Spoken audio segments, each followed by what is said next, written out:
Hi అండి, అందరికీ నమస్తే. Welcome to Mandava's kitchen. ఈరోజు మనం అందరం ఇష్టపడే ట్రెడిషనల్ స్వీట్ చూపించడానికి వచ్చేసానండి. అదే పరమాన్నం. మన ఇంట్లో ఏ శుభకార్యం చేసుకున్నా, ఏ పండగకైనా ఇష్టంగా చేసుకునే స్వీట్ అండి ఇది. మరి దీని తయారీ విధానం చూసేద్దామా?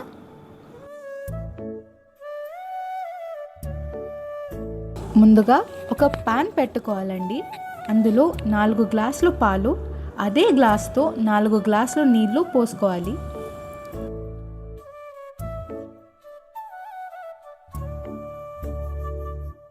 ఇక్కడ నేను ఈ గ్లాస్ని కొలతగా తీసుకుంటున్నానండి.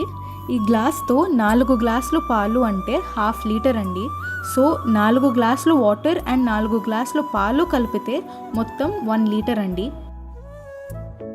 ఇప్పుడు పాలు పొంగు రావాలండి. పొంగొచ్చేంత వరకు వెయిట్ చేద్దాం. పాలు పొంగొచ్చాయండి. స్టవ్ సిమ్లో పెట్టుకొని ఇందాక చూపించిన గ్లాస్తోనే 1 గ్లాస్ బియ్యం తీసుకొని కడిగి ఈ పాలల్లో వేసుకోవాలి.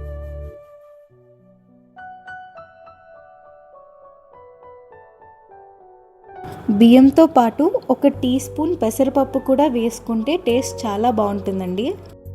పాయసం కోసం అన్నం మెత్తగా రావడానికి 1 గ్లాస్ బియ్యానికి 4 గ్లాసులు పాలు, 4 గ్లాసులు నీళ్లు తీసుకుంటున్నామండి. అన్నం ఉడుకుతూ ఉండగా వేరే బర్నర్ మీద ఒక చిన్న గిన్నె పెట్టుకొని ఇందాక చూపించిన గ్లాస్తోనే 2 గ్లాసులు బెల్లం తురుము వేసుకోవాలి.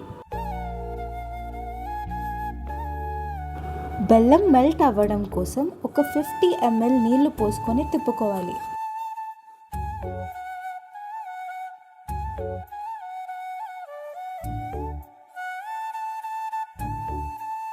ఇక్కడ మీకు ఒక చిన్న టిప్ చెప్తానండి.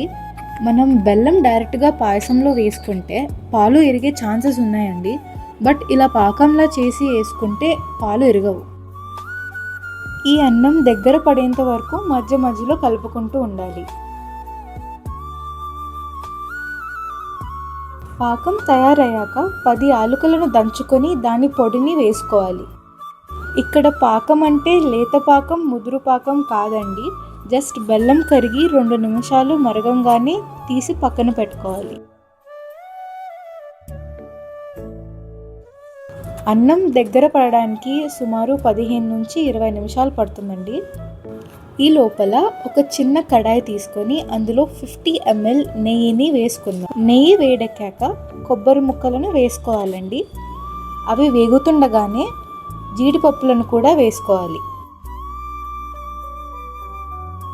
చివరిలో కిస్మిస్ని కూడా వేసుకొని స్టవ్ ఆపుకొని పక్కన పెట్టుకోండి. అన్నం దగ్గర పడుతుంది, చూసారా అండి? ఇంకొక 5 నిమిషాల్లో పూర్తిగా దగ్గర పడిపోతుంది.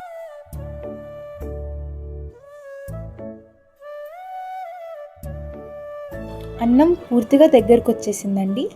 ఇక్కడ స్టవ్ ఆపుకొని ముందుగా చేసుకున్న బెల్లం పాకాన్ని మెల్లగా స్ట్రైనర్ నుంచి పాయసంలోకి పోసుకోవాలి.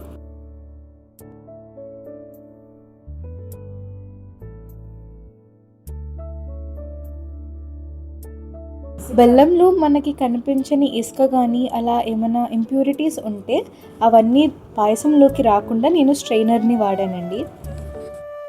అన్నము బెల్లము బాగా కలిసేటట్టు కలుపుకోవాలండి. చివరిగా మనం ఇందాక వేయించి పక్కన పెట్టుకున్న జీడిపప్పు, కొబ్బరి ముక్కలను కూడా వేసుకోవాలి. మళ్ళీ ఇంకొకసారి కలుపుకుంటే మన పరమాన్నం తయారైపోతుంది.